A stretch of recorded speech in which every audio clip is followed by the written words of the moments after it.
My name's Munzberger and I'm the Managing Director of Shinobi MMA Fighting Championships.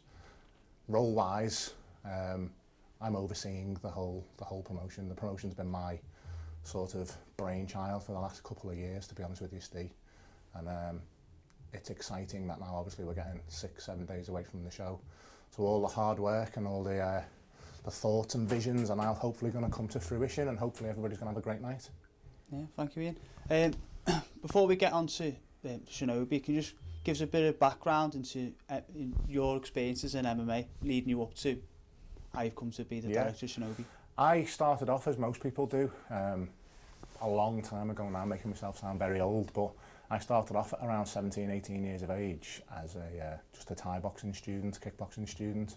Did that for a couple of years and then got into the sort of tuition side of it. And was predominantly based in a lot of the health and fitness gyms in and around Runcorn and Warrington, teaching classes.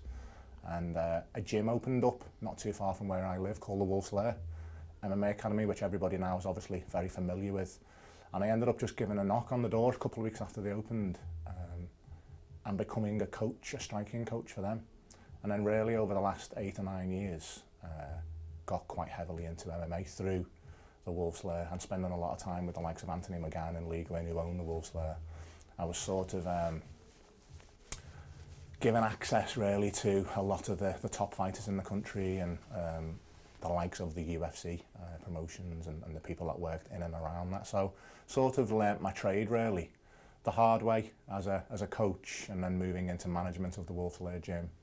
And that sort of led a couple of years ago to me opening the gym that we're doing the interview in, which is Health, Fitness and Fight Solutions. And one thing sort of led from one thing to another, and now we're about to start what is the first promotion that we've done. So it's been, I would say it's been a categorised MMA career. You know, I've got a good knowledge of all aspects of the industry, from the training side to the coaching side to the management side. I also run several of my own businesses, so I can put on any hat really that's needed to do so, which I wouldn't say is unique in the industry, but a lot of people are either coaches or they're fighters or they're managers. I've been sort of allowed to sit within most of those roles and enjoyed most of them, and now it's sort of time for us to take this forwards and see what we can do ourselves to compete with some of the big boys out there. Can you just talk us through, because obviously, like, in your own words, you've done quite a lot of different varied roles within the sport.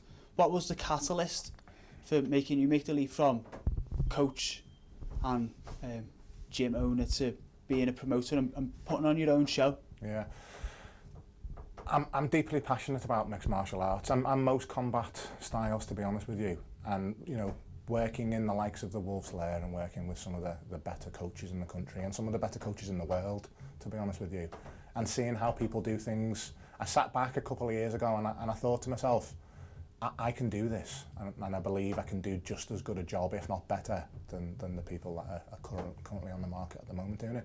And that's not me sort of trying to belittle anybody else or saying that we are or I am any better than anybody else. I just believe that I've got a good, unique skill set really, where I do understand this industry inside out. And as we said before, you know, I have worked in most of those job roles, and I think to do anything well, you have to understand it from the sort of grassroots upwards if you're really going to be truly successful at it. So sitting back alongside my own management and business sort of experience that I had, I believe that I could sort of intertwine the mixed martial arts knowledge, coaching knowledge, and I could mix that with the management and business knowledge that I already had, and that we could put on a good, successful promotion. I'm under no illusion, Steve, that this is going to be an easy transition from, you know, coach and an MMA gym owner into the sort of promoting an events world. But I've got a good, strong team of individuals around me, and I think that's the key, really. If you put in any business and in any sort of industry, if you have the right people in the right roles, the job itself becomes fairly easy. So I believe we've got a very strong team in place, from coaching team through to management team through to support people, and that's probably what is going to make us successful. Not me, not my knowledge or skill set, it's the team's skill set and knowledge. Right, that leads me quite nicely to my next question. Yeah. So from the idea you formed a team, right, and then the promotion was born, what has been your idea behind the promotion? What is the driving force behind it now? You know, listen, we touched on it before. There's a lot of good promotions out there. There's a lot of people putting on good shows, but everyone's trying to do the same thing. You know, there's a proven model out there that works, and that's the UFCs. And a lot of people are trying to jump on the bandwagon and not copy it, for want of a better word, because I don't believe anybody can copy it. I don't believe anybody can better it. Those guys have come along the right place at the right team with the right structure in place and have been very successful in doing what they're doing. But that's the professional game. You know, where I think there's a real gap in the market at the moment, particularly in the UK, is the amateur game, because obviously the amateurs are what feed the professional promotions. I believe at the moment, you know, there's some good people out there doing promotions, and they're mixing the promotions between amateur and professional fighters. I think the key to this at the moment for us, particularly in the geographical area that we're in, is to set our stall out to become the best amateur promotion in the UK. Now, whether we achieve that or not, I don't know, and I can't make any bold predictions, but my mindset is that there is a gap in the market, and if you have the right idea, the right vision, and you surround yourself with the right people, you should be fairly successful with it, and I think we will be. The feedback we've had so far, and we haven't even put a show on yet, but the feedback we've had so far is great. We've just got to deliver on it now. I don't want to over-promise anything and under-deliver, so if I'm saying I'm going to do something, I obviously am going to put 100% effort into maintaining that. So what are those things that you were going to do as the Shinobi promotion that are going to be different to everyone else? Not so much different than everybody else, but I think more thorough.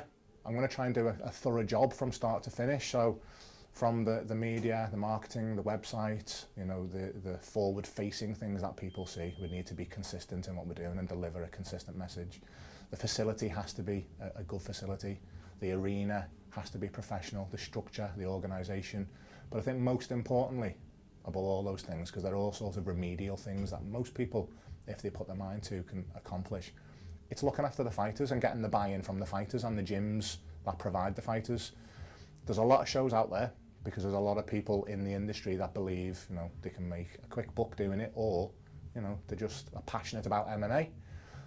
It's having the full sort of structure in place from start to finish, and really the one sort of thing that's apparent throughout all of that are the fighters. There's that many shows on at the moment that people can handpick, and coaches can handpick where they put the fighters and on what events they fight on. We want to create a promotion that people are desperate to fight on, people are passionate about being a part of, and one that people are contacting us, not the other way around. With this being our first show, as you know, we are having to contact and chase ourselves, because we're an unknown entity. We've got a good reputation already, but we haven't put a show on yet. So are we what we say we are? If we look after the fighters and we treat the fighters properly and respectfully, and they're matched correctly, and the records are correct, and the opposing gym and fighter understands the person that they're fighting, and there's real buy-in from the start, then you're not going to have mismatched fights. You're not going to have spectators turning up disappointed with the show that's being put on because they're one-sided, or they're just not worth watching. So if we look after the gyms and the fighters first and foremost, all the other things around that are not difficult to achieve if you've got some business acumen and a little bit of intelligence. And there is how you grow your promotion. And then again, the plan for us is at some point to be able to put a professional promotion on and run the two side by side. So one feeds the other.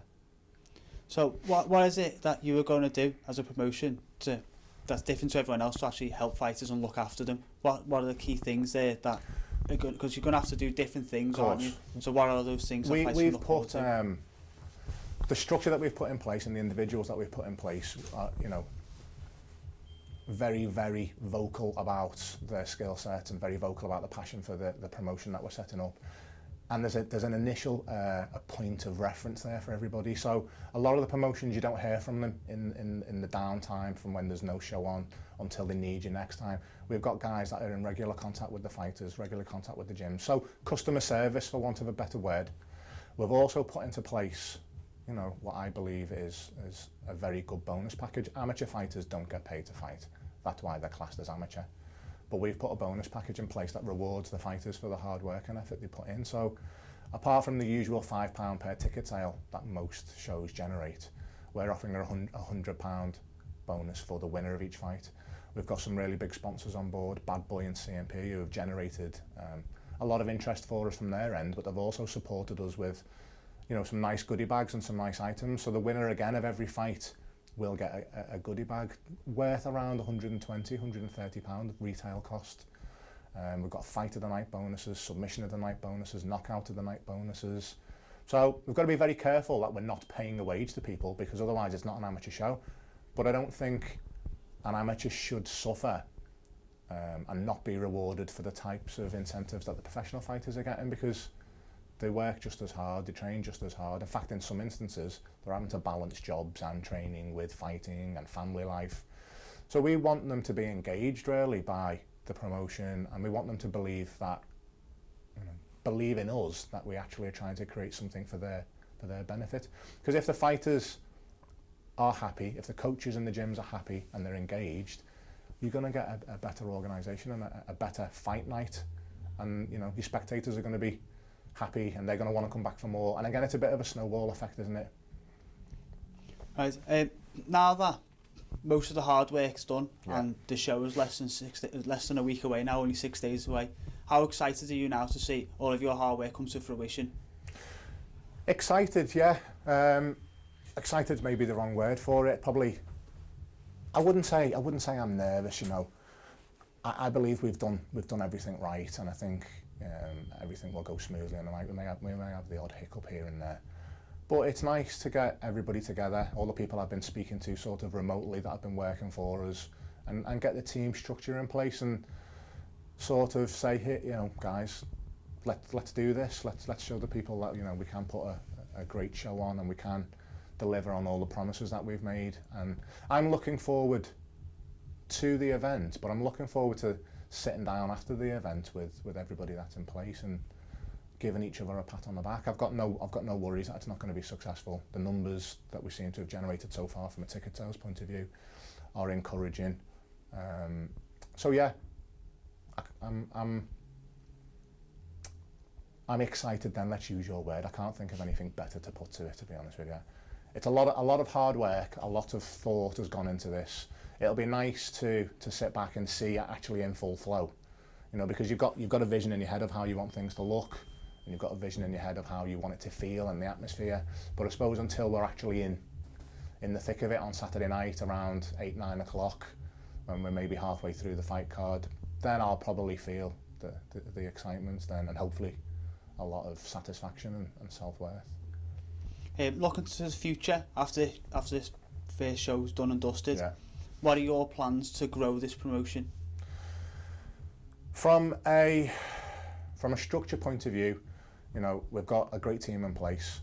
If we can do what I believe we can do, I believe I can attract an even better team in place to aid with what we've got at the moment. You know, we've spoken to some good guys, some good brand names in UK MMA from a refereeing and officials and fighter perspective. So I just want to see where we can take this, to be honest with you. I mean, again, you have a vision in your mind of where you want it to go, but I can't say I've sat here and thought in 5-10 years time I want to have the next UFC. As I said to you before, that's not possible. It's not what I'm trying to do with this. I'm not doing it to make money. You know, if it's successful as a business, it will obviously make money, but that's not my reason for doing this. My reason for doing it is because I'm passionate about MMA, in particular UK MMA, and I want to provide a vehicle for the fighters, the amateur fighters in this country, to showcase the skill sets and the talent on, and that has been the driver behind it.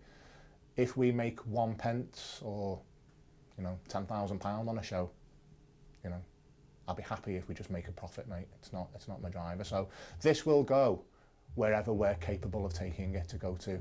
If we don't do a good job, it'll fizzle out. If we do a great job, hopefully this will be a brand name and a promotion that people across the UK and Europe will recognise and will sort of be engaged with, and that's really the dream. And who knows where it can be taken from there.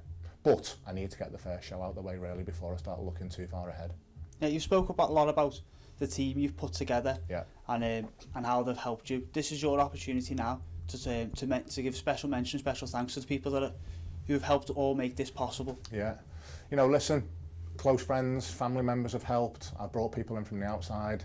I've got some, you know, 2 good business partners, Nick Savage and Paul Reed, who are directors of the company. They've obviously supported me both financially and, you know, mentally, emotionally, for want of a better word.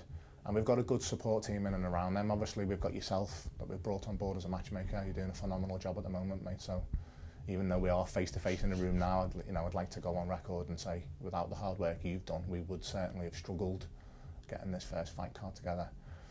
We've brought in a security company called Sensec Global, who are going to manage the security on the evening. We've brought some operational people in. We've got a company called CSP Audio Visual that manage and stage a lot of events across the country, and these guys really are specialists in what they do. So I'm looking forward to seeing what they deliver on the night, because they've again promised me big things. We've got a guy called Mel Woozy from P4 TV. Anybody who watches MMA regularly in the UK will be aware of his brand, so they're coming in to film the actual live footage for us. There's probably lots of people that I'll remember to mention once I get out of this room, but really a big thank you to everyone that's helped us thus far. And without the sponsors, you know, Bad Boy and CMP, Rigel, Mercedes-Benz, we wouldn't have been able to put the show on.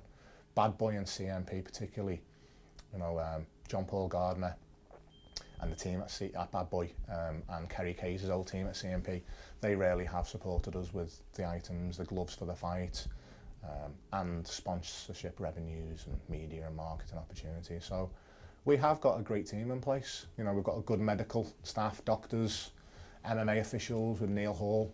Again, Neil's one of the most recognised referees in the UK, and I'm delighted that he's on board. The list really goes on, and if I've missed anybody out, I apologise. I'll mention you, I suppose, on the interview that we do on the promotion itself. So, but yeah, a big thank you to everyone that's been on board, and the fighters and the coaches that have agreed to support us, because there's a lot of promotions on this month, and people have committed to other promotions. So we've struggled, you know, being honest, because there's no point lying about this, we've struggled to hit the amount of gyms that we thought we would be able to. But we've had some great feedback from the guys we've spoken to, and we've had some commitment for the next show in March. So again, not looking too far ahead, this is only going to become bigger and stronger as each event goes on. And I hope everybody enjoys the show. Nice.